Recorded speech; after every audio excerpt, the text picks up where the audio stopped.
प्यारे बच्चों, motion education में आपका स्वागत है। मैं आपका अपना किशन कुमार पाठक आज आपके लिए लाया हूं पाठ 4 में सारणी के गुणधर्म।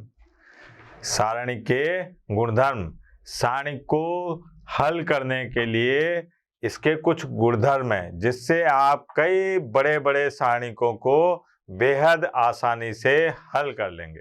ठीक है, उससे पहले मैं आपको जो कल पढ़ाया था, ठीक, उसके बारे में थोड़ी जानकारी देता हूं। मैंने आपको सारणिक तृतीय क्रम के सारणिक का मान निकालना सारूस विधि से समझाया था। एक शॉर्ट ट्रिक थी, मतलब तेज गति से सारणिक का मान कैसे निकालते हैं, शायद आपको याद हो। एक बार और देखते हैं बेटा कि ऐसे था कि अपने को दे रखा है 2, 3, 5, 4, 1, 2, 6 और साहब 3, 1, ये है सब। और अपने से कहा गया कि इस सारणी का मान ज्ञात करो। अभी अपन कोई गुणधर्म नहीं लगा रहे, ठीक है, केवल क्या काम करते हैं कि जो पहले दो स्तंभ हैं उनको अपन ने यहाँ पर लिख दिया 2, 4, 6 और साहब 3, 1, 3, ये आ गया सब। अब क्या काम करते थे कि तीर चलाते थे बेटा, तीर। और तीर कैसे चलाएंगे देखो आप, यहां से ढन टन टन ढन टन टन ढन टन टन, और यहां से ये ऐसे, ये अपन ने तीर चला दिया साहब। अब यहां पर अपने को इसको हल करने के लिए तरकीब नंबर 13 आइटम नंबर 14 लगाना था। इसका मान कैसे निकालेंगे बेटा, इसका गुणा करो आप। 2 गुणा 1 गुणा 1 क्या आ गया बेटा, 2। फिर 3 दूनी 6 और 6 6 36, ये आ गया। फिर 5 चौक 20 और 20 तिया 60, ये हो गया साहब। ये अपन ने गुणा कर लिया। फिर जब नीचे से ऊपर जाते हैं तो क्या लगेगा, माइनस।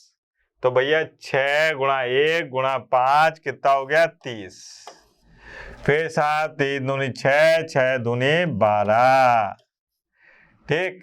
फिर साहब 1 4 और 4 तिया 12, ये हो गया साहब। अब इसको देखो आप, यहां पर कितना आ रहा है, 60 और 36 96 और 96 और 2 98, ये आ गया साहब। फिर यहां पर देखो आप 24 और 30 कितने हो गए बेटा, 24 और 30 54। अब इसको अगर हल करेंगे तो देखना बेटा क्या आएगा, यहां पर आया 4 और 4 यानी कि 44, ये इसका आंसर है। आई बात समझ में। एक और छोटा सा उदाहरण ले लेते हैं कि अगर मान लीजिए अपने पास में ये है 3 1 2 और 4 2 5 और 1 3 और 2, ये आ गया सर। अब अपने को इस सारणी का मान तेज गति से निकालना है। तेज गति से निकालना है तो अपन क्या काम करेंगे बेटा, सारूस नियम का पालन करेंगे। इसमें क्या काम करते हैं कि जो दो स्तंभ होते हैं शुरू के, उनको आप यहां लिख लेते हैं। जैसे ये आ गया 3 4 1, ये C1 को दोबारा से लिख दिया। फिर 1 2 3, ये 1 2 3, ये लिख दिया। अब भैया देखो आप सीधे चलो, ये टन टन टन टन टन टन टन टन, फिर यहाँ पर यहाँ लिख देते हैं बेटा, ठीक है। क्या आएगा देखो आप, 4 तिया 12, ये आ गया 12। फिर साहब 5 प्लस के 5, फिर आए साहब 8 8 तिया 24, ये आ गया अपने पास में 24 और माइनस, ये हो गया। अब क्या हुआ, नीचे से जब ऊपर जाते हैं तो ऋणात्मक चिन्ह आएगा, ये देखो आप। तो यहां पर आया अपने पास में 4 और 5 तिया 15 और 15 तिया 45 और साहब ये आ गया प्लस के 8, ठीक है बेटा। अब यहां पर देखो आप, यहां पर 12 12 36 और 5 जोड़े तो कितने हो गए बेटा, 41। यहाँ पर 49 और एक ये 50 और ये आ गया 57, ठीक है। अब अपने को 41 में से 57 घटाने हैं तो क्या आएगा बेटा, देखें जरा अपन, यहां पर आएगा अपने पास में माइनस के 16, ये आ गया सर। तो सारूस विधि से अपन बड़े बड़े मैट्रिक्स के संगत जो सारणिक होते हैं, यानी कि तृतीय कोटि के जो सारणिक हैं, उनको सरल करने में शॉर्ट ट्रिक का इस्तेमाल कर सकते हैं। लेकिन अपन बात कर रहे थे सारणिकों के गुणधर्म की। कुछ नियम होते हैं सारणिकों के, जिसका इस्तेमाल करने से अपन सारणिक को देखकर ही बड़ी आसानी से हल कर सकते हैं। कुछ बिना प्रसार के भी सारणिकों को हल किया जा सकता है। अगर किताब में यह लिखा हुआ है कि इस सारणी का हल बिना प्रसरण के ज्ञात कीजिए या सारणिकों के गुणधर्म लगा के याद कीजिए, तो अपने को वैसे नहीं करना पड़ेगा सारूस विधि से या है ना प्रथम पंक्ति से या द्वितीय पंक्ति से, फिर गुणधर्म ही लगाने पड़ेंगे। तो ऐसी श्रृंखला में सबसे पहला गुणधर्म ऐसा, सबसे पहला गुणधर्म क्या है कि यदि किसी सारणी की पंक्तियों तथा स्तंभों को आपस में बदल दिया जाए, अगर किसी सारणी की पंक्ति और स्तंभों को आपस में बदल दिया जाता है तो उस सारणी के मान पर कोई प्रभाव नहीं पड़ता है। क्या कह रहा हूं मैं कि अगर किसी सारणी की पंक्तियों और स्तंभों को परस्पर बदल दिया जाए तो उस पर कोई प्रभाव नहीं पड़ता है। ये पहला गुणधर्म है। ठीक है, आप कैसे मान लें साहब, अपन इसको देखते हैं। मान लीजिए एक ये सारणिक है, पहले दो क्रम का लेता हूं, 2 5 4 6, ये आ गया सर। ये अपने पास में एक सारणिक है। इसका अगर मैं हल निकालूं तो क्या आएगा बेटा, यहां पर देखो आप, ये आ गया अपने पास में 12 और -20, ये आ गया माइनस के 8। अब हम ये कह रहे हैं कि साहब ये सारणिक ए, ठीक है। अगर मैं इसके ट्रांसपोज कर दूं, यानी कि इसका परिवर्त कर दूं, यानी कि पंक्तियों को स्तंभों में और स्तंभों को पंक्तियों में बदल दूं, तो क्या होगा देखो आप, यहां पर देखो आप 2 5 और 4 6, मैंने क्या काम करा, इसकी पंक्तियों को स्तंभों में और स्तंभों को पंक्तियों में बदल दिया। तो ऐसी स्थिति में क्या होगा देखो आप, ये 12 और -20, क्या आ गया -8। मतलब अगर किसी सारणी के पंक्तियों को स्तंभों में और स्तंभों को पंक्तियों में बदलते हैं तो उस सारणी के मान में कोई परिवर्तन नहीं होता है। ये तो साहब द्वितीय क्रम का था। ऐसा तृतीय क्रम में भी होता है। देखिए आप, तृतीय क्रम में मान लीजिए मैंने एक सारणिक लिया ए, ये है अपने पास में क्या के साथ 3 2 1 1 3 2 और साहब 2 3 1, ये आ गया साहब। अब इस सारणिक का अपन मान निकालते हैं। ठीक है, तो इस सारणिक का मान निकालने के लिए मैंने क्या काम करा, पहली वाली पंक्ति से इसका प्रसार करता हूं।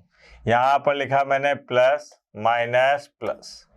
अब देखो आप 3, ये आ गया अपने पास, इसको छुपा दिया, इसको छुपा दिया, तो 3 -6, फिर साहब माइनस के 2, और यहां पर देखो आप इसको छुपाया, इसको छुपाया, तो ये आ गया अपने पास में 1 2 2 1, तो ये आ गया 1 -4, 1 -4, फिर प्लस का 1, ये आ गया प्लस का 1। अब इसको छुपा दिया, इसको छुपा दिया, तो ये आया 3 -6, ये आ गया 3 -6। अब यहां पर देखिए आप, ये आया -3 और -9, ये आ गया -3 और ये क्या है माइनस के 2, तो माइनस और माइनस क्या हो गए प्लस के 6, ये आ गया अपने पास में माइनस के 3। ठीक बेटा, अब क्या दिखाई दे रहा है अपने को कि -12 में से प्लस के 6, तो ये आ गया अपने पास में माइनस के 6। ये अपने पास में इस सारणी का मान आ गया। अब यहां पर कहा जा रहा है कि अगर मैं इस सारणी के पंक्तियों को स्तंभों में और स्तंभों को पंक्तियों में बदल दूं, अर्थात इसका परिवर्तन मैट्रिक्स निकाल के उसके संगत सारणी की बात करूं, तो क्या होगा देखें जरा अपन। तो यहां पर आता है अपन कि साहब अपन इसके परिवर्त मैट्रिक्स निकाल के उसके संगत सारणी की बात करते हैं। मतलब मैं क्या काम कर रहा हूं कि साहब पंक्तियों को स्तंभों में बदल दिया। देखो आप, और ये देखो आप, और 2 3 1, ये आ गया। मैंने क्या काम करा, पंक्तियों को स्तंभों में बदल दिया, या स्तंभों को पंक्तियों में बदल दिया। अब इसका मान निकाल के देखता हूं, क्या ये -6 आता है? तो देखें भैया, वही यहाँ पर प्लस माइनस प्लस, पहली पंक्ति के अनुदेश इसका प्रसरण कर रहा हूं। अब यहाँ पर देखिए आप, ये आ गया अपने पास में 3, इसको छुपाया, इसको छुपाया, तो क्या आ गया 3 - 6, फिर माइनस का 1, फिर इस पंक्ति को छुपा लिया, इस स्तंभ को छुपा लिया, तो 2 और -3, फिर प्लस के 2, फिर यहाँ पर देखो आप, इस पंक्ति को छुपाया, इस स्तंभ को छुपाया, 4 - 3, यह आ गया 4 - 3। ठीक है बेटा। अब यहाँ पर देखें अपन, यह आ गया 3 और -3, फिर यहाँ पर -1 प्लस का 1, और 4 में से 3 गए, 1 प्लस 2, ये आ गया अपने पास में माइनस के 9 और प्लस के 3 बराबर माइनस के 6। कभी आप इसको देखो और कभी इसको देखो, ये दोनों कैसे आ रहे हैं बेटा, बराबर। इसका मतलब ये हुआ कि जो पहला गुणधर्म है वो ये है कि अगर पंक्तियों को स्तंभों में और स्तंभों को पंक्तियों में बदल दिया जाता है तो सारणी के मान में कोई परिवर्तन नहीं आता है। ठीक है बेटा, आगे बढ़ते हैं। आगे अपने को क्या दिखाई दे रहा है, गुणधर्म नंबर 2। गुणधर्म नंबर 2 में क्या है कि यदि किसी सारणी के किन्हीं 2 पंक्तियों या 2 स्तंभों को परस्पर बदल दिया जाए, किसी सारणी की 2 पंक्तियों और 2 स्तंभों को परस्पर बदल दिया जाए तो सारणी का अंकीय मान, आंकिक मान, यानी कि जो संख्यात्मक मान है उसमें कोई परिवर्तन नहीं आता, केवल चिन्ह बदल जाता है। अगर +4 है तो -4 हो जाएगा, -4 है तो +4 हो जाएगा। देखते हैं कैसे। जैसे मान लीजिए मेरे पास में एक सारणी के ए, ठीक है, इसके अंदर जो अवयव हैं वो ये हैं 2 5 और साहब 1 6, ये आ गया। अगर मैं इसका मान निकालने गया तो ये आ गया मेरे पास में क्या कि 6 और इंटू 2, फिर -5 गुणा 1, तो क्या आ गया 12 - 5, 12 में से 5 गए तो कितने बचे, 7। अब मैंने क्या काम करा, इन पंक्तियों को आपस में बदल दिया। मतलब मैंने क्या काम करा कि R1 को बदल दिया किसमें, R2 में, और R2 को बदल दिया R1 में। मतलब पहली पंक्ति को दूसरी में और दूसरी को पहली में। तो यहाँ पर अब मैं इस सारणी का मान निकालने जाऊं, 1 6 और 2 5, ये आ गया। इसका मान निकालूंगा तो क्या आएगा, देखो आप 5 और -12, क्या आ जाएगा बेटा, -7। तो यहाँ पर देखने को मिल रहा है कि साहब जो संख्यात्मक मान था उसमें तो कोई परिवर्तन नहीं है, यहाँ पर भी 7 है, यहाँ पर भी 7 है, केवल अंतर किसका आया, ऋणात्मक चिन्ह का। अगर प्लस है तो माइनस में हो जाएगा और माइनस है तो प्लस में हो जाएगा। अच्छा, गुणधर्म नंबर 2 के लिए अपन ऐसा करते हैं, एक तृतीय क्रम का सारणिक लेते हैं। तृतीय क्रम के सारणिक में देखो आप ऐसे, यहाँ पर है अपने पास में 1 2 3 और 7 3 1 2 और 2 1 3, ये आ गया साहब। ठीक है, अब मैंने क्या काम करा, पहले इसका मान निकालता हूं, क्या आएगा, हाँ भैया इससे चलें, प्लस और माइनस प्लस, ये हो गया। यहाँ पर थोड़ा तेज गति से करने के लिए 1 और भैया ये आ गया 3 - 2, फिर माइनस के 2, फिर आ गया अपने पास में 9 और -4, फिर प्लस के 3 और यहाँ पर आ गया 3 - 2। हाँ भाई, ये आ गया अपने पास में 1, 9 में से 4 गए तो 5 और ये माइनस के 10 और ये आ गया प्लस के 3, तो ये आंसर आया इसका -6। इस सारणी का मान है -6, ठीक है, ऋणात्मक 6। अब मैं क्या काम करता हूं कि पहले इसमें दो पंक्तियों को परस्पर बदलता हूं। जैसे मैंने यहाँ पर R1 को बदला किसमें, R2 में, यानी कि पहली पंक्ति को दूसरी में और दूसरी को पहली में बदल दिया। देखें भैया क्या होता है, यहाँ पर आया अपने पास में 3, 1 2, 1 2 3 2 1 3, ये हो गया साहब। मैंने क्या काम करा कि इन दोनों को आपस में चेंज कर दिया ऐसे, ठीक है। तो यहाँ पर क्या होगा साहब, वही प्लस माइनस प्लस।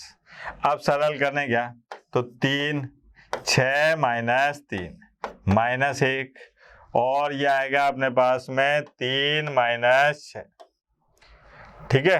फिर आएगा अपने पास में 1 -4, ये हो गया सर। अब इसको सरल करने गए, देखो आप, तो यहाँ आ गया अपने पास में 9, यहाँ पर -3 और प्लस के 3, फिर यहाँ पर -6।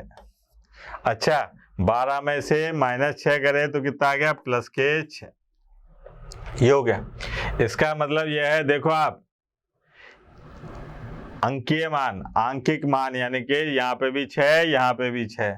अंतर किसका आ रहा है, केवल अंतर आ रहा है चिन्ह का। यहाँ ऋणात्मक है तो यहाँ धनात्मक है। अच्छा, ऐसा भी तो हो सकता है कि मैं यहाँ पर C1 और C2 को चेंज करके देखूं, ऐसे। मतलब मैंने यहाँ पर C1 यानी कि स्तंभ 1 को स्तंभ 2 में और स्तंभ 2 को स्तंभ 1 में बदला। अब इसको बदलता हूं तो देखें बेटा क्या आता है। यहाँ पर आया 2 1 और साहब 1 3 और 1 2। मैंने क्या काम करा, इन दोनों को बदल दिया। अब ये तो ऐसा कैसा ही है साहब, 3 2 3। इसका मान निकाल के देखते हैं।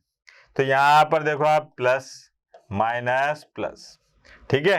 अब यहाँ क्या आ रहा है, देखो आप, 2 और साहब 9 -4, फिर माइनस का 1, फिर आया अपने पास में 3 -2, फिर प्लस का 3, ठीक है, और प्लस का 3 आने पर 2 -3, ये आ गया साहब। यहाँ देखो आप, 9 में से 4 गए तो 5 और ये 10, यहाँ पर माइनस का 1 और यहाँ पर माइनस के कितना आ रहा है बेटा, देखो आप, माइनस के 3, ये हो गया।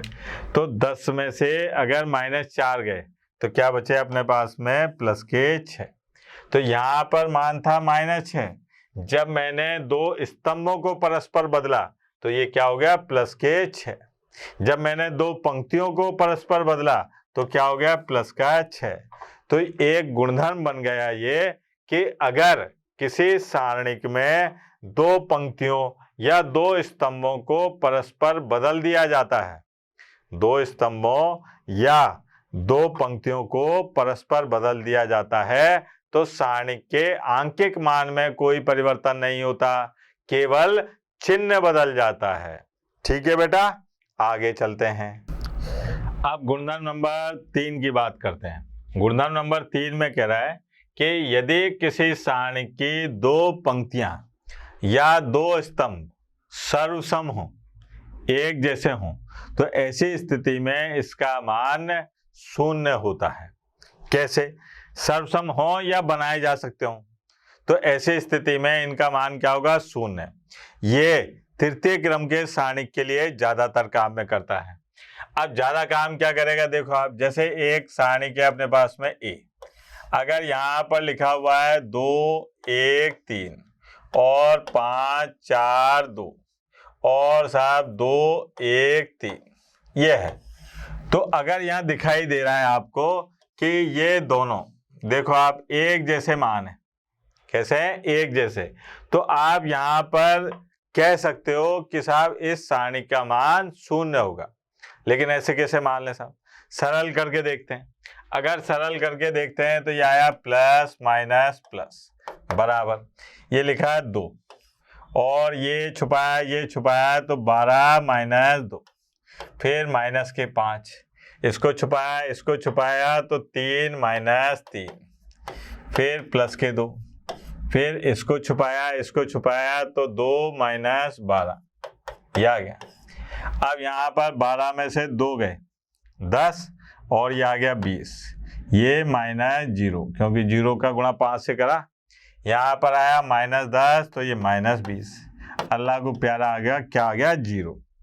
मतलब अगर किसी सारणिक में दो स्तंभों के अवयव, संगत अवयव अगर सर्वसम है तो ऐसी स्थिति में उस सारणिक का मान क्या होगा बेटा, 0 होगा। अगर मान लीजिए स्तंभ ना होकर ये ऐसे होता 5 1 3 और 2 4 और 1 और साहब 5 1 3, ये देखें तो यहाँ पर अपने को दिखाई दे रहा है कि साहब ये दोनों पंक्तियां यानी कि R1 और R3, यहाँ पर कौन था, C1 और C3 बराबर थे। यहाँ पर कौन बराबर है बेटा, देखो आप R1 और R3, ये दोनों बराबर हैं यानी कि सर्वसम है। इसको उठा के इस पर रखोगे तो ये पूरी तरह से ढक लेगा। तो ऐसी स्थिति में यहाँ पर अपना इस सारणी का मान क्या आना चाहिए, 0 आना चाहिए। अब 0 आना चाहिए तो कैसे आएगा, देखो आप सरल करके देखते हैं। ऐसे कैसे मान लें भैया, यहाँ लिखा प्लस माइनस प्लस। अब क्या हुआ कि ये आया 5 और ये हो गया 12 माइनस 1, फिर माइनस 1, फिर इसको छुपा दिया तो ये आ गया 6 माइनस 5, फिर प्लस 3, इसको छुपा दिया तो ये आ गया 2 और माइनस 20। ठीक है बेटा, अब सरल करते हैं। ये आ गया 55, ये आ गया माइनस का 1, यहाँ पर देखो आप ये आया माइनस के 18 और ये आ गया माइनस 54, ये आ गया साहब 0। अगर दो पंक्तियों के मान सर्वसम है, ठीक है, और साहब या दो स्तंभों के मान सर्वसम है तो ऐसी स्थिति में उस सारणी का मान क्या होगा, 0 होगा। अच्छा बेटा, ये सर्वसम का इस्तेमाल क्यों कर रहा है, शब्द जो है उसको पकड़ो आप। ये सर्वसम क्यों बोल रहा है, सर्वांग सम क्यों नहीं बोल रहा, यानी कि इसके सारे अंग समान हो। सर्वसम और सर्वांग सम में अंतर होता है, ठीक है। सर्वसम में क्या होता है, उसके जैसा दिखता है, ठीक है, लेकिन सर्वांग सम में बिल्कुल उसके जैसा दिखता है। अब देखें कैसे, सर्वसम से क्या कहना चाह रहा है ये कि अगर मान लीजिए एक सारणिक लिया मैंने ए और इसके अंदर अवयव हैं 2 1 3 और साहब 5 4 2 और ये है 4 2 और 6, ये है सब, ठीक है। ये क्या है अपने पास में। अब इसमें आप देखो कि अगर R1 और R3 को देखा जाए तो इसमें कुछ रिश्तेदारी दिख रही है। क्या रिश्तेदारी दिख रही है साहब, ये रिश्तेदारी दिख रही है कि जो R3 है ये वास्तव में बराबर है 2 गुणा R1 के।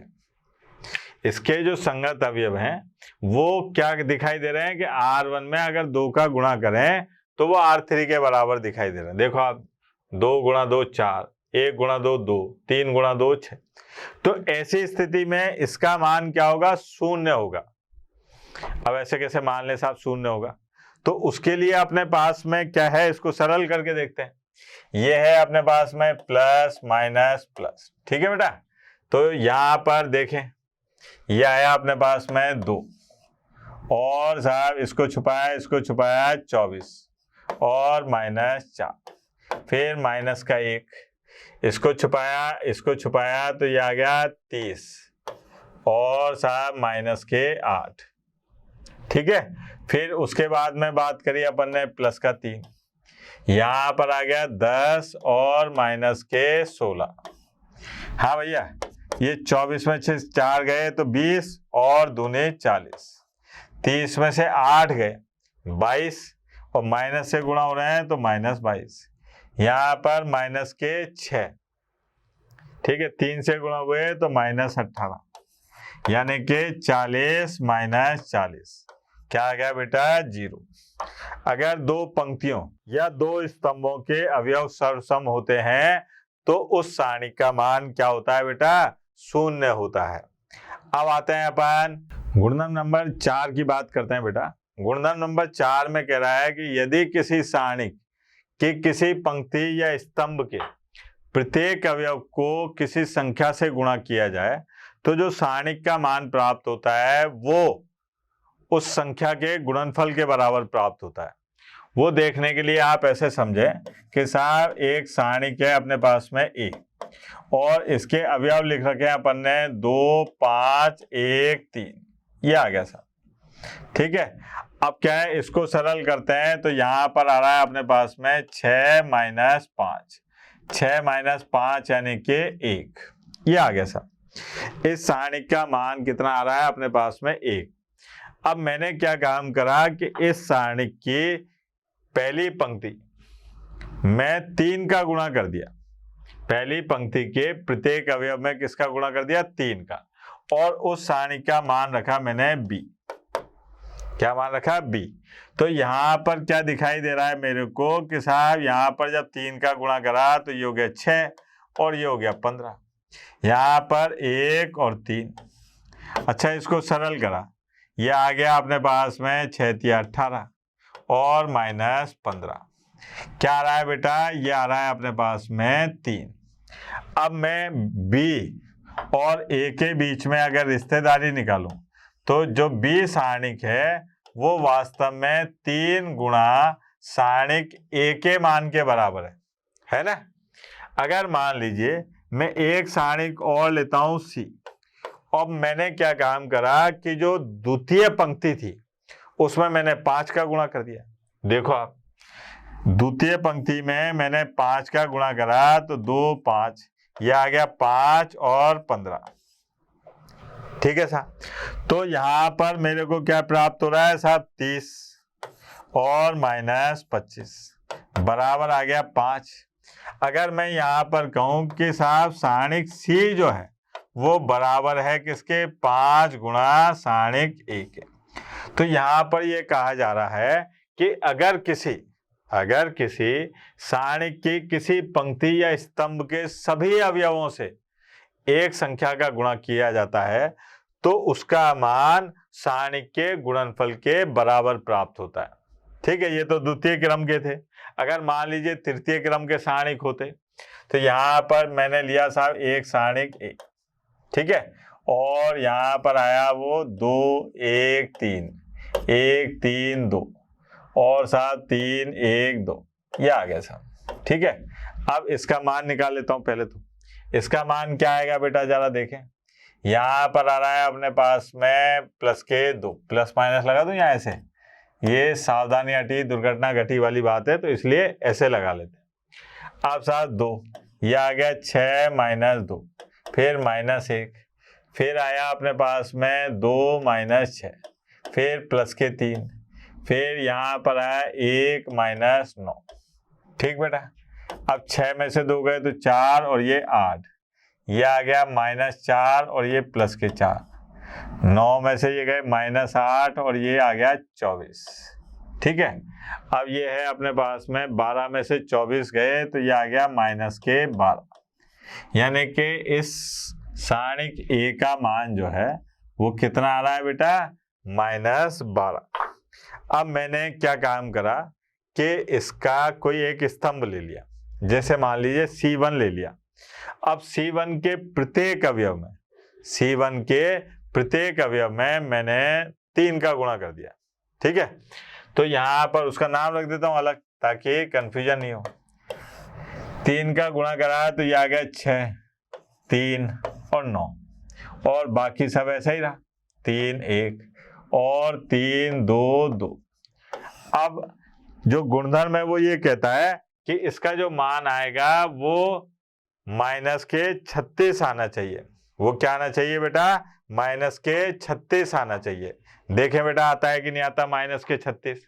तो यहां पर अपन ने देखा कि साहब वही प्लस माइनस प्लस, ये आया 6 और साहब 6 - 2, फिर -1, फिर आया अपने पास में 6 - 18, फिर आया प्लस के 3, ठीक है, फिर ये आया अपने पास में 3 माइनस 27। अब 6 में से 2 गए तो कितना बचा बेटा 4, तो ये आ गया 24। 6 में से 18 गए तो कितना माइनस 12, तो ये आ गया प्लस 12।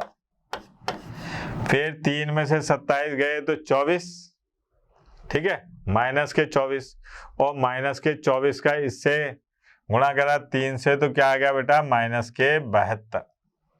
हाँ भाई, अब यहाँ पर ये आ रहा है 36, ये 72, तो आंसर आ रहा है माइनस के 36। अब अगर इन दोनों में रिश्तेदारी निकालें, ठीक है, तो क्या दिखाई देगी बेटा कि जो बी सारणिक है ये बराबर है किसके, 3 गुणा सारणिक ए के। मतलब ये कह रहा है कि साहब जो सारणिक ए की प्रथम स्तंभ में आपने 3 का गुणा करा था तो वो वास्तव में आपने उस सारणिक के मान में गुणा किया था, माइनस 36 आया था। ठीक है, अब साहब ऐसे कैसे मान लें, ऐसा करें एक पंक्ति में भी गुणा करके देखते हैं। मान लीजिए आप इसके R2 में यानी कि द्वितीय पंक्ति में 2 का गुणा करते हैं, उस सारणिक को नाम दे देते हैं C। ठीक है, अपन क्या कर रहे हैं, इसमें तो अपन ने 3 का गुणा करा था, किसमें C1 को चेंज करा था अपन ने 3 इंटू C1 में, यही करा था। ठीक है, ऐसे ही यहाँ पर देखें अपन तो यहाँ पर क्या काम कर रहे हैं कि साहब ये 2 1 3 और साहब यहाँ 2 का गुणा कर रहे हैं तो 2 6 और भैया 4 और 3 1 2। मैंने इसमें क्या काम करा कि साहब 2 का गुणा कर दिया, ये है ना, इसमें 2 का गुणा कर दिया, ये आ गया। अब यहाँ पर देखते हैं अपन, ये आ गया वही प्लस माइनस प्लस 2 और 12 माइनस 4, फिर माइनस 1, फिर आ गया 4 माइनस 12, फिर प्लस के 3, ये आ गया अपने पास में 2 माइनस 18।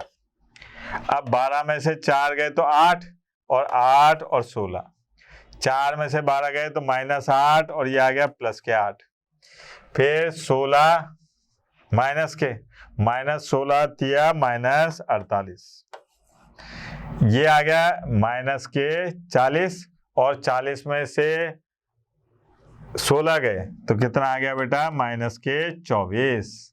मतलब ये हुआ कि अगर मैं सारणिक C के बारे में पूछूं तो ये बराबर है 2 गुणा सारणिक A के।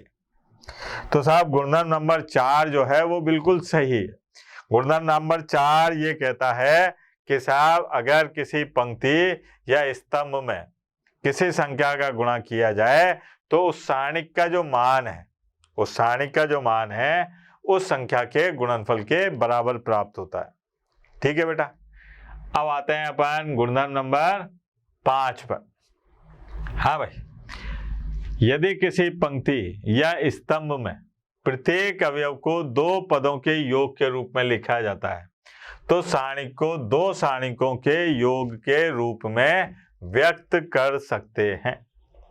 मतलब ये ऐसा कहना चाह रहा है, ठीक है, काम में आएगा आगे, कि अगर मान लीजिए कहीं पर लिखा हुआ है सारणिक पहले द्वितीय क्रम का कि x प्लस ए और साहब y प्लस बी और यहाँ लिखा हुआ है 3 और 5 ऐसे, ठीक है, तो इसको अपन ऐसे लिख सकते हैं कि साहब यहाँ पर ये है x और साहब 3 और y और 5 और प्लस ये आ गया अपने पास में a और 3 और साहब b और 5, ये हो गया साहब।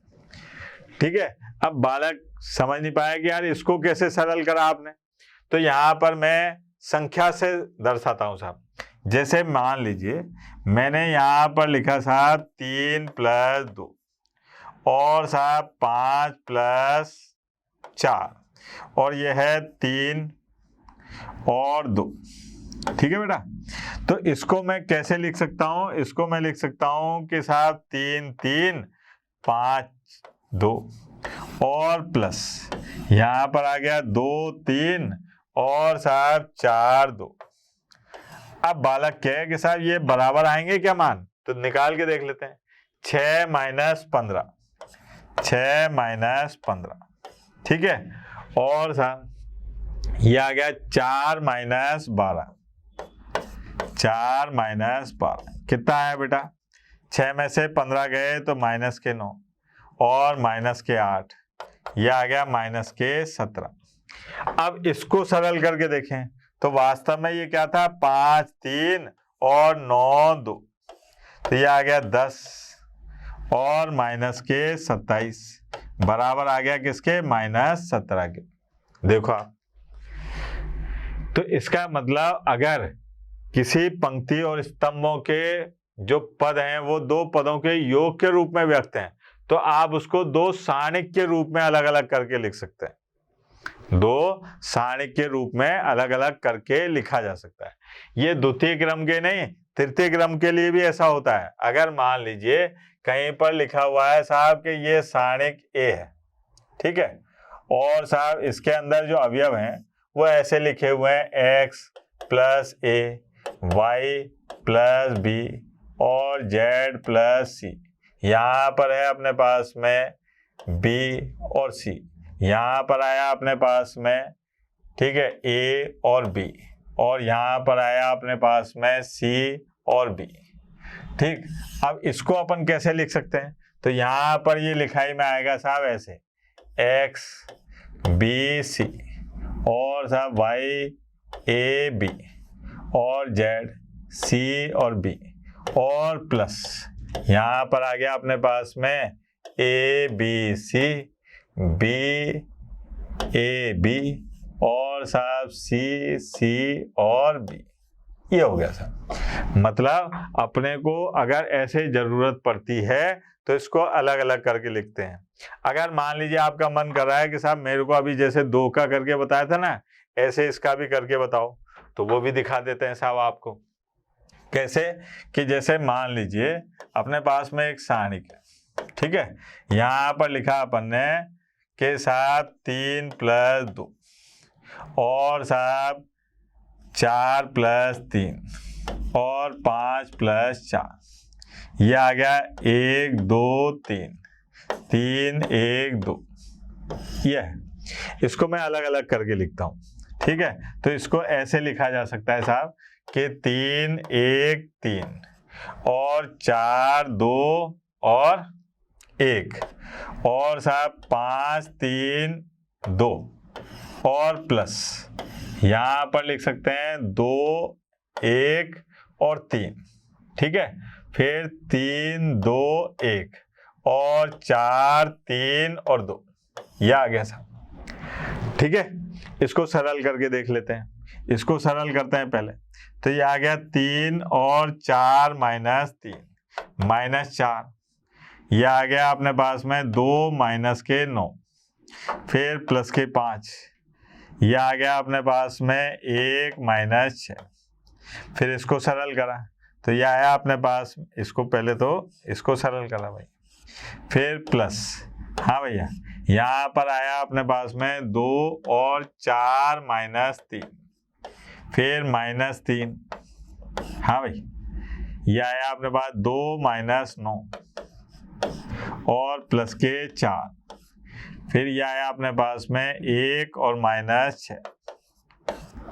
सरल करो साहब, 4 में से ये आ गया अपने पास में 3 माइनस के 7 और प्लस के माइनस माइनस प्लस, ये आ गया 28 माइनस 5 माइनस 25, फिर प्लस, हाँ भैया, 2 और माइनस 7 और ये आ गया प्लस के 21 और माइनस 5 और ये आ गया माइनस के 20। अब इसको सरल कर लो बेटा, ये आ गया 3 प्लस 3 और प्लस 23 में से 20 गए, ये आ गया 6 और 3 कितना हो गया बेटा? 9, ये हो रहा है 9।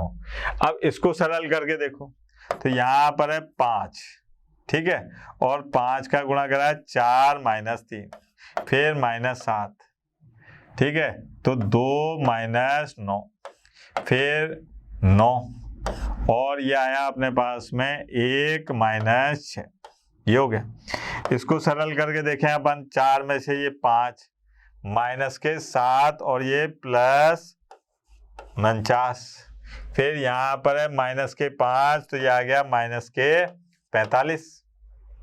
देखो आप, है ना। अब यहां से अगर इसको सरल करते हैं तो क्या रहा है बेटा, प्लस के 9।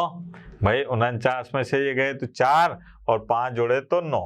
मतलब अगर किसी सारणिक में किसी पंक्ति या किसी स्तंभ के अवयव योगफल के रूप में लिखे हुए हैं तो दो सारणिकों के योग के या घटाव के रूप में उनको व्यक्त किया जा सकता है, उस पर कोई प्रभाव नहीं पड़ेगा। ठीक है बेटा। तो अपने को गुणधर्म नंबर 4 के बाद में अब गुणधर्म नंबर 5, 6 और इससे संबंधित कुछ सवाल अपन कल करेंगे। आज तक के लिए इतना ही बहुत। टाटा, बाय बाय, धन्यवाद। कल मिलते हैं फिर। ओके। आशा करता हूं हमारे टॉप एजुकेटर का यह लेक्चर आपको पसंद आया होगा। अगर पसंद आया है तो वीडियो को लाइक करिए, चैनल को सब्सक्राइब करिए और शेयर भी करिए, क्योंकि ज्ञान बांटने से बढ़ता है और सही बताऊं तो पुण्य भी मिलता है। मुझे सुनने के लिए बहुत बहुत धन्यवाद। Thank you.